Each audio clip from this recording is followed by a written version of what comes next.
Etepu, assalamu alaikum, namaste, haru nefer, may Buddha bless you. This is Qesankh by Keperu with another exciting video for you. In this video, we're going to be talking about the conspiracy against Black people. But before I do that, I want you to hit the like button on this video. If this is your first time to my channel, welcome. Hit the subscribe button to get notifications on when I go live and when I upload recorded videos. If you're interested in knowing more about my spiritual teachings, you can scroll down below, click on any one of those links, and download a free ebook today. And it will go deeper down the rabbit hole regarding my spiritual philosophy. But if you want to take your journey to the next level and take that pill to get out of the matrix, you can become a Patreon supporter for as little as $1, $5, or $20 per month. You get exclusive access to instructional videos on the esoteric, on the spiritual, which will teach you how to meditate, proper breathing exercises, how to summon spirits to help you in your endeavors, different types of mantras or hakaus.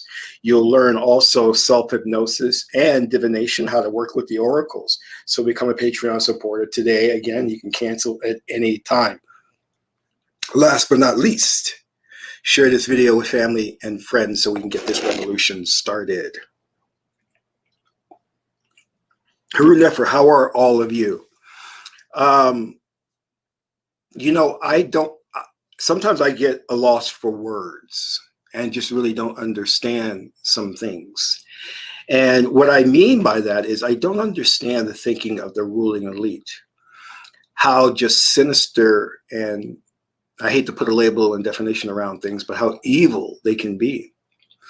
You see, the majority of ADOS, foundational Black Americans, African Americans, did not choose to migrate to this country willingly. They were brought here to be slaves to help build the new world. And throughout those many, many years, we have seen where African Americans have tried to establish an enclave for themselves, to build businesses, build community, and continually it has been torn down, burnt down, attacked. And the question arises, why is it that the power structure, the ruling elite, why won't they leave Black people alone? Why do they continually come up with conspiratorial plans, covert operations to try and destroy Black people's way of life or remove them from the planet? You see, understand when I refer to the ruling elite, I'm not referring to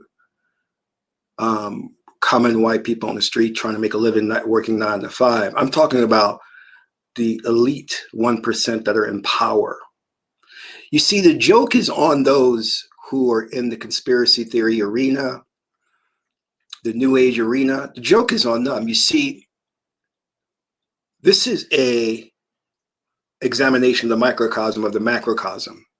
This plan to, and it is a plan to wipe out Black people in North America is part of a much bigger global agenda, which is to wipe out people of color from the planet and then to move on to the next phase, which is to wipe out the majority of white people to populate the planet, putting in place a new world order or one world government.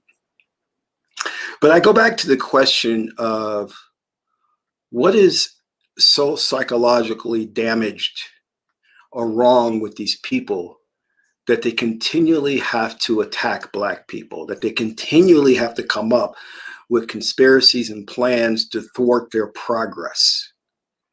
This is why you'll see that most groups, Japanese, Jews, have achieved reparations, and why they're refusing to give Black people reparations, because they don't want Black people to progress. But again, and I need to bring this point home, why will you not leave these people alone? What is wrong with you? Just leave us be. But you can't do that because there's something twisted in your mentality. There's something wrong with you. And unfortunately, there are some who are hip to this plan, and the means and measures that they take to counteract this are the same as those ruling elites that are in power. So you have Black people who have adopted a racist personality. So they think that the way to counteract racism is to don't marry white men or white women. Go and separate yourself and get a plot of land. Those things won't work when you're dealing with the people who are bent on your destruction. Do you not understand that? And you don't fight fire with fire. You don't come up with a racist doctrine, which is Black supremacy, to counteract white supremacy. And you don't live in the past saying, we built pyramids, we were kings and queens. Well, if you're so much a king and a queen now, and that's how you want to refer to your mate or your partner, then why don't you adapt an African name or a Kemetic name, like Hatshepsut, Amenhotep, instead of Laquifa, Deshawn, Lawanda, which means nothing. But yet you're okay calling her the queen or him the king, but you won't take on an indigenous African name for yourselves to make that make sense. But that's not what I'm here to talk about. I digress. You are dealing with an enemy, and I hate to use that term, that is bent on your destruction. And they will not leave you alone. They have proven that.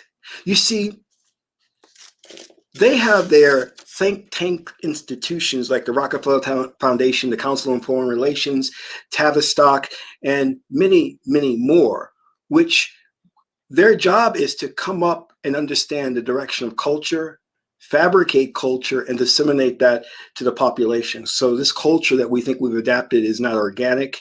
It was constructed in their labs, in their behavioral studies, through social engineering. They pump it out and we emulate it.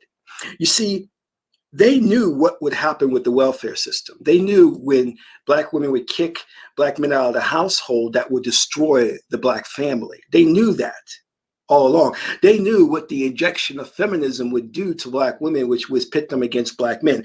They knew what single motherhood would do to the Black community, which is destroy it. So they put out a culture of praising single mothers, and that's nothing to be proud of. They knew that what would happen if they would put liquor stores and drugs like crack into the community, and yes, they put that into our communities. They knew what would happen if they weaponized rap music to emasculate and effeminate and make men effeminate. They knew the detrimental effects of that.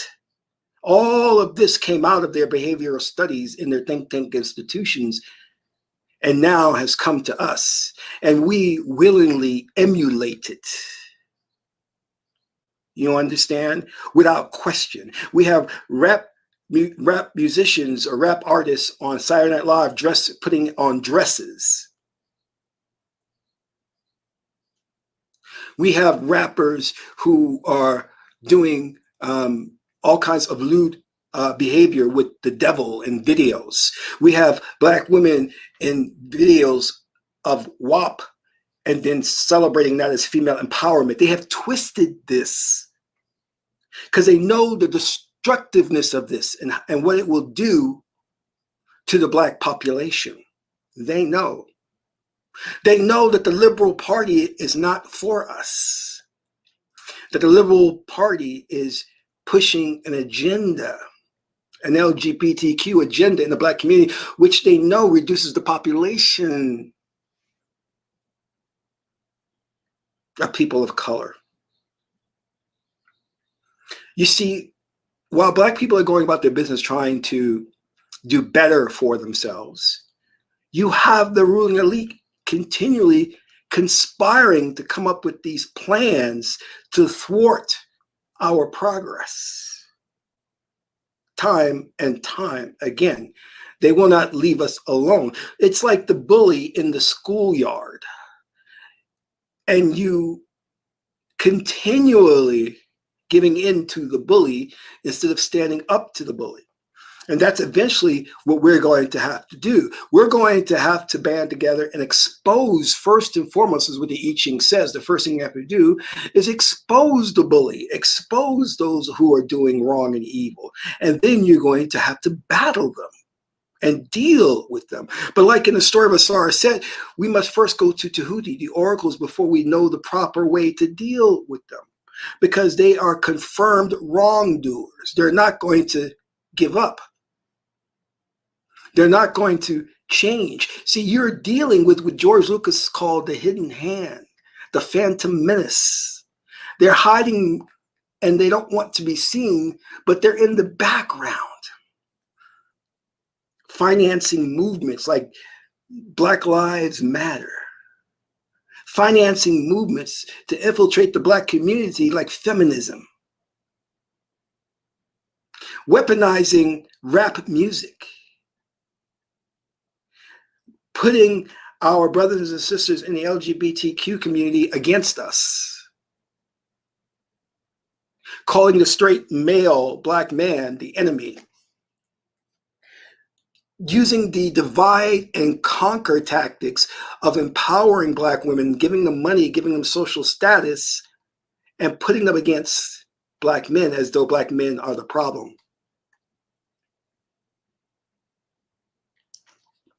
I can't tell you how many times there has been a problem in the Black community and Black women have only turned around and blamed Black men, knowing full well that those in power, the oppressor, are the white elite. What kind of backwards ass thinking is that where you blame Black men all the time? Black men aren't shit. That's your verbiage. I don't need a man. We never spouted this in Africa. We were family oriented. We were spiritual, not religious.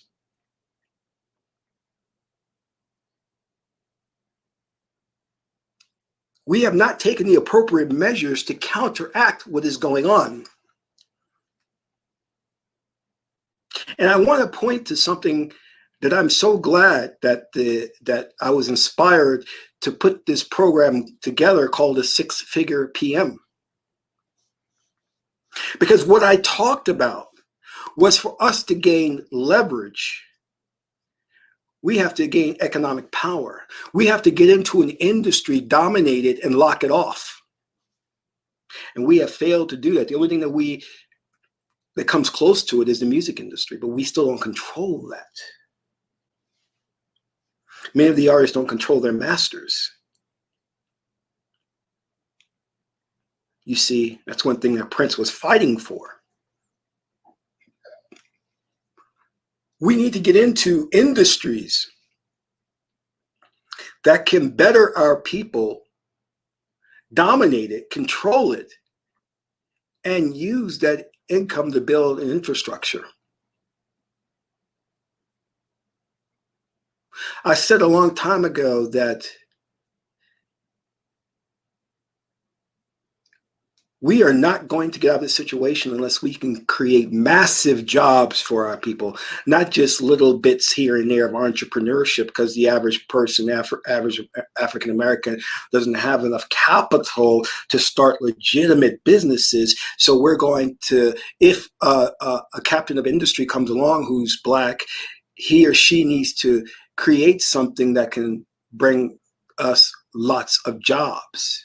I'm not talking about social currency, and that is a fault of ours because we always focus on style over substance. So we'll get a YouTube channel, we'll get a clothing line, and we think that's actually a business. It's not. You see, business is technology. That's what's coming up in the future. And we need to start looking at getting in there and dominating it, which is why I'm going to try and build a Black Silicon Valley for those who don't have the opportunity to go to such prestigious universities or get the education they need, but they can get into tech and make a good living for us and give jobs. See, when you're in tech, you can start your own startup company And that gives jobs to our people. So again, if you haven't checked out my program, please go check it out. It's called the 6-Figure PM. And it teaches you how to be a project manager within 5 weeks so that you can go out there and basically get a 6-figure job. Start making some real money for yourself, you know? So check the website out. The program is starting up next month. It's called the 6-Figure PM. And I want to thank all those who have signed up for the program and let you know that your life is going to change now. Your life is going to change. Those of you who have already signed up for the program, your life is going to change forever now. Because when I got into project management, there was no turning back. Because once you get your check and you see how fat your check is and that nice chunk of change, you know you found the right industry for you. When you go to work and you're surrounded by very creative, intelligent people and you can dictate your own hours and you don't have to be there at 9 in the morning, you know you found the right industry for yourself. I worked with Payne Weber, or UBS. Corporate America, and hated it. Hated it. It was stifling. And they were racist as all hell. So please check out my program, the 6-Figure PM, and you don't need a degree, you don't need certification, and you're going to change your life. But now I want to show you something I came across which prompted me doing this video. And it's an Eggo waffle commercial. And when I saw it, I had to do a double take. I was wondering what I was watching. And it's so subtle, so subliminal that you might not even notice it, but I picked up on it. So and I was lucky enough to find the commercial online. So let me see if I can share my screen with you and show you the commercial. I'll let the commercial play, and then I'll give you my commentary on it, okay? Because I think that's important, that you watch it yourself and see if you pick up on what's going on here. Again, it's an Eggo waffle commercial. I don't eat Eggo waffles, so anyway, let's go. Meet the 4-year-old who refused to wear pants this morning. Why, Andy? I'm a dinosaur. Won't wear pants. We'll eat Eggo waffles. Get your wins where you can when you Lego with Eggo. Now, it's a fairly short commercial. You may not have seen anything that alarms you, but let's take another look at it, okay?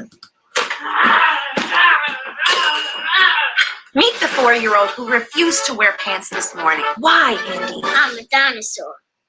Won't wear pants. We'll eat Eggo waffles. Get your wins where you can when you Lego with Eggo. So let me point out the peculiarities in this video.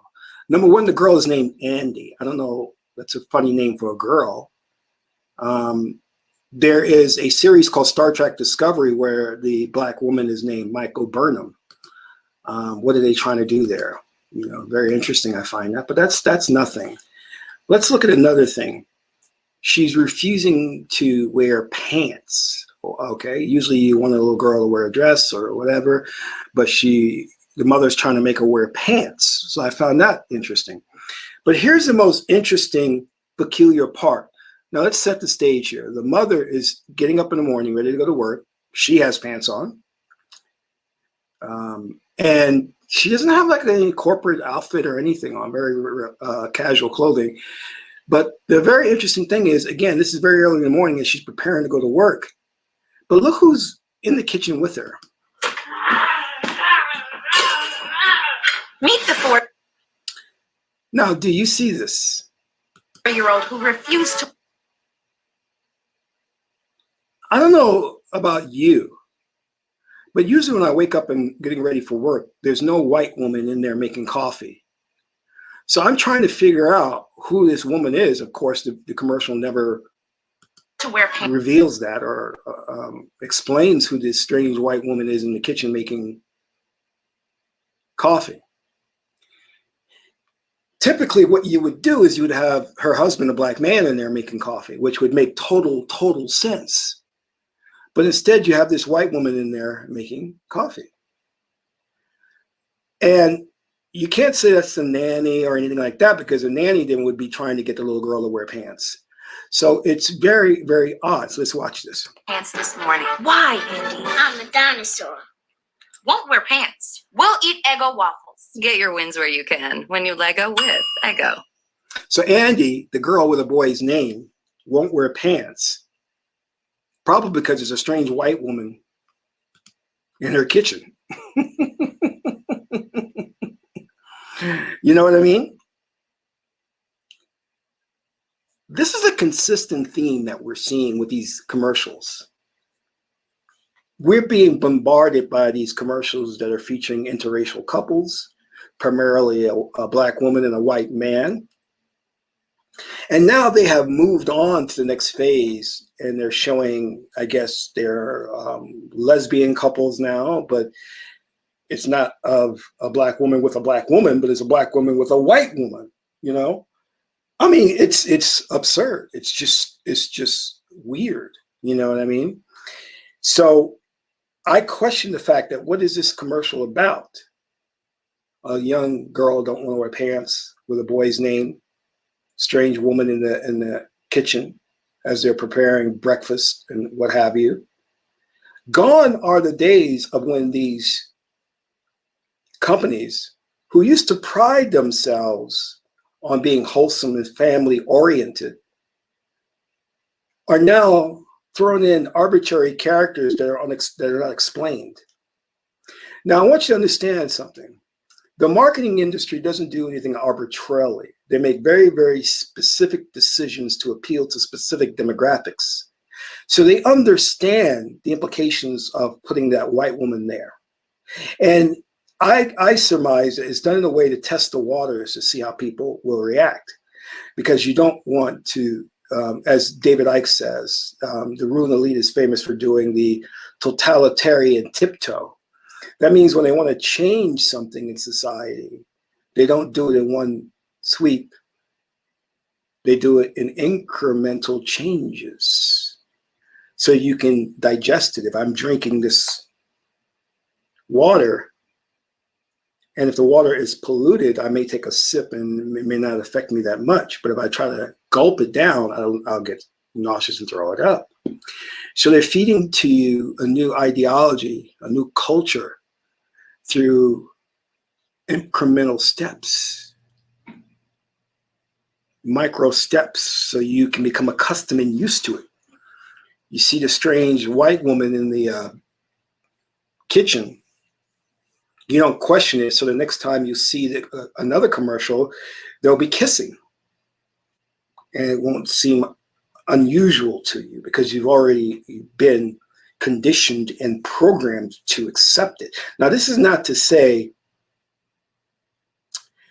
that I'm against the LGBT community or lifestyle, but what I am against is the Trojan horse of trying to disguise yourself saying that you're for diversity, that you're for inclusion, when you're really not.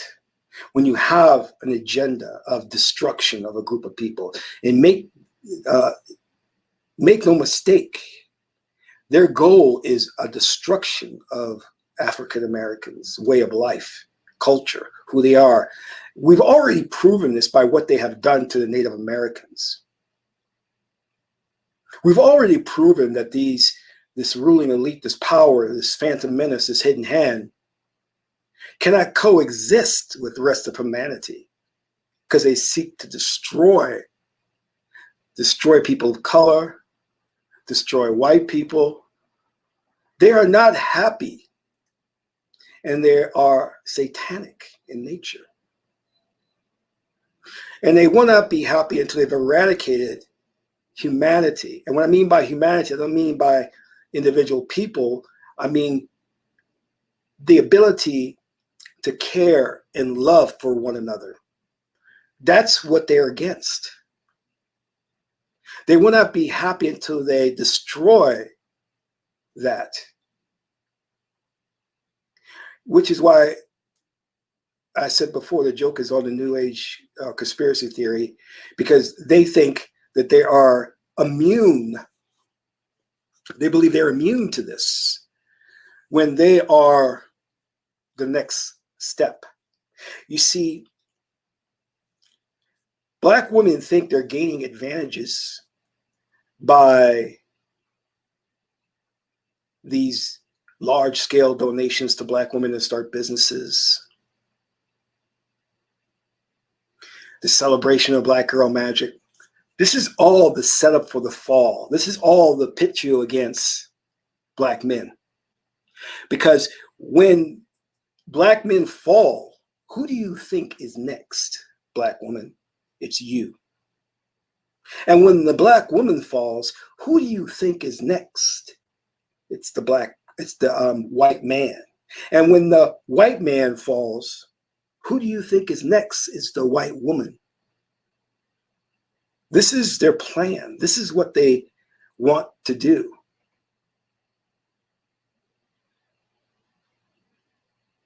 And we must be cognizant of it, be aware of it, and start taking measures against it. Stop living day by day with a nonchalant attitude, as if all this will go away. It won't. They have already co-opted and corrupted rap music.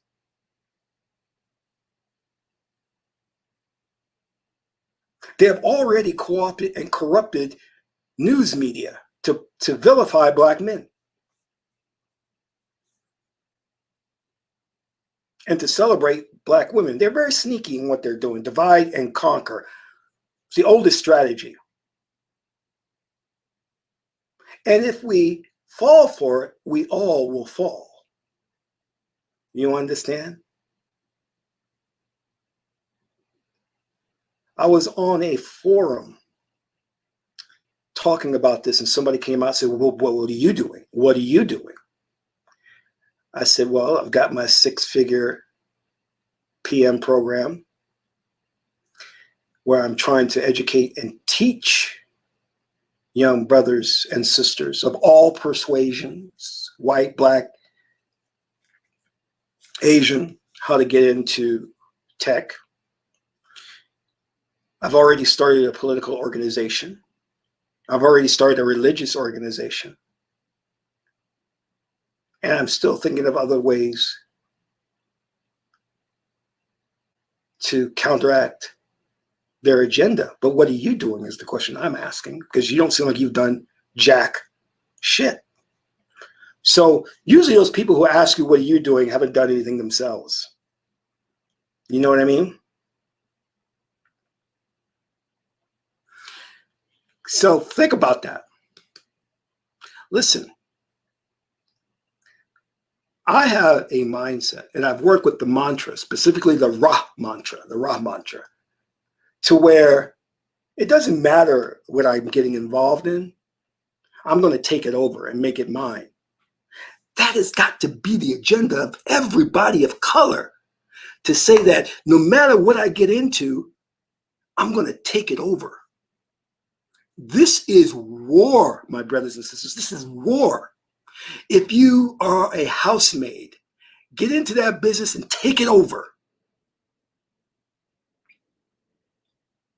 If you work for, I don't know, UPS, start plotting how to take over the company. Stop living your life as if everything's going to be okay in the future. It's not. August Huxley, in his book Brave New World, George Orwell, in his book 1984, told you the future is going to be a dystopian future. It's not going to be Star Trek. Gone are the days of the pyramid building of Kemet in Egypt. If we are not careful, we won't be here. And if we are careful, we may go the way of the Native Americans the future looks bleak if we don't stand up. Put that line of demarcation down and say, we're tired of this. You cross this line, it's war. Well, they actually already crossed the line. They want to destroy the character of Black men in America and globally. And they're doing it.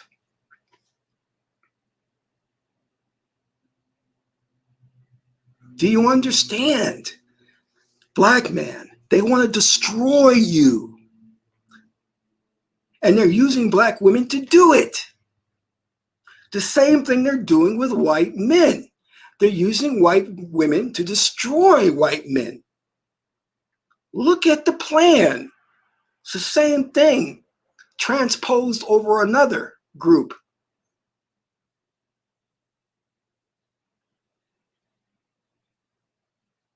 Miss me with that bullshit. Sorry, I didn't mean to curse. Of you thinking that the way you're going to get out of this is to start studying Kemet and walk around and call yourself a Sar or a Set or Ma'at. That's not going to do anything. Hotep, brother. Assalamu alaikum. Assalamu alaikum. We are the original man. The true Asiatic Black man is a Muslim man. That's some nonsense. That's not going to do anything.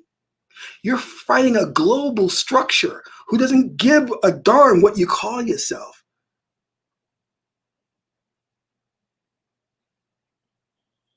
That's just superficial. See, we're so caught up in social currency. Well, we're going to make some t-shirts. We're going to come out with a fashion line or a makeup line. That doesn't do anything. When they have a Star Wars program with satellites with lasers and stuff. Come on, wake up. Well, I'm going to rap about it. I'm going to come out with a rap track and rap and wake people up. That's not going to do anything. You're kidding yourself. And we suffer for such low self-esteem that our way of combating this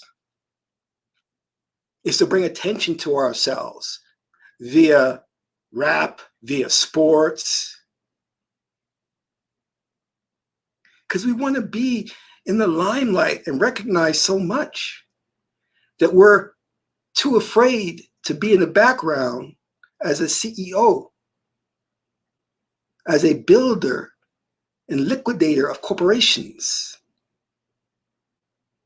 You're supposed to be getting into industry, taking it over and giving jobs to your people to help them, not coming out with cute slogans on t-shirts.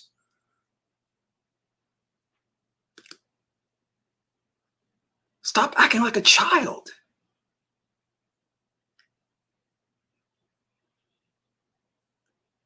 Oh, I got an idea for a sneaker line. It's called Revolution Sneakers. That doesn't do anything. In fact, that's supporting child labor and overseas. That's supporting the system.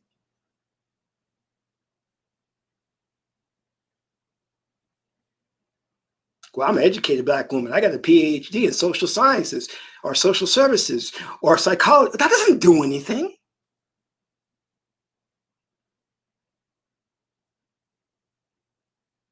That's a piece of paper that they sold you from a university system that comes out of the Greek culture, which does nothing but miseducate you. Sorry to be honest with you. Black men, stop chasing sex so much. Stop looking at booty so much. Start thinking, what industry can I get into that I could take over? That I could be a man on my purpose? That when companies see me in their board meetings, they shake.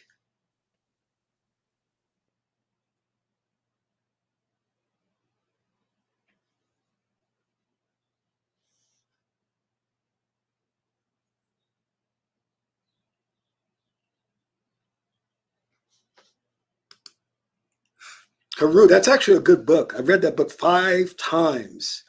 An Empire of Their Own. That's an excellent book. How the Jews created Hollywood. Perfect book. Perfect. I think everyone should get that book and read it cover to cover, because it tells you how a group of immigrants came into this country and started a global media conglomerate from nothing, from poverty. These men of vision came along and created something. That's what we need to be about. Don't want to hear the excuse. I don't have any money. I don't have any contacts. I gave you magic. I'm giving you magic. That's how I had a call today. No kidding, a good friend of mine. I said, man, your house is awesome. Your house is awesome. He says, you know how I got that? I said, no, tell me. He says, I got that through the law of attraction. I was like, wow, that's deep. That's deep. I've been teaching you the tools on how to make this happen. All you have to do is implement it.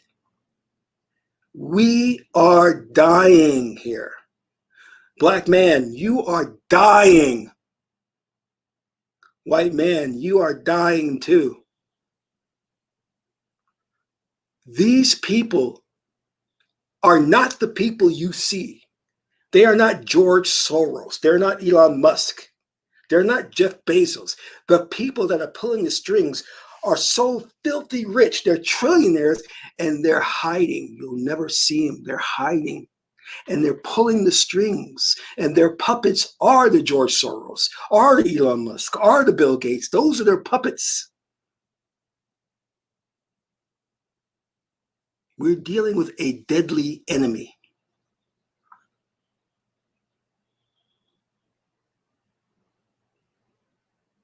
And there must be something special about you, because they hate you so much that they want to eradicate you. There must be something special. So take comfort in that. You are blessed.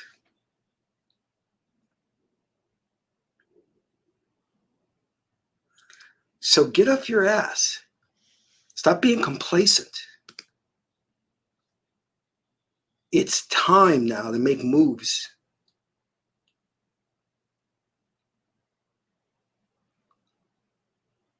It's not about a particular industry. If you want to join my program, the 6-Figure PM, join. You're going to rock it in the program. If you don't, and you want to rock it in wherever you're at, your station in life, do it. Do it. If you're an office manager, plan to buy the office. Plan to buy the company. Don't just say, well, I'm going to retire in a couple of years, have a pension or whatever. That's not good enough for our people. We deserve better. We deserve better. We built this country. And if they don't give us our reparations, then we're going to have to take what's ours by hook or crook. We're going to have to take it. And that means planning. And if you feel that you may not have it within you, because I didn't have it within me to make the 6-Figure PM program, to be a priest, I didn't have it within me. But I was lucky enough to understand that there are mantras that will help you to invoke the deities or the energy within you. And those mantras will assist you. If you're lacking in business acumen or assertiveness, hit me up, send me an email, and I'll give you a mantra. And in a couple of weeks, you'll start to notice the difference. You'll start to be a mover and a shaker.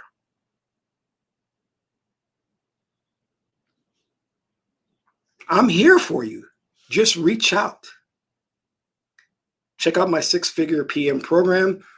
I love you all. You guys are the gem of the deities. They love you. They are here for you. Call upon Osera, call upon Harukahuti, call upon Ma'at when you need them, call upon Ra. They will hear you and come to your aid. This is Qesankh Ma Keperu, son of Ma'at and Tahuti. Ma'at is a beautiful goddess at Aru. Until my next video, I'm in Ra.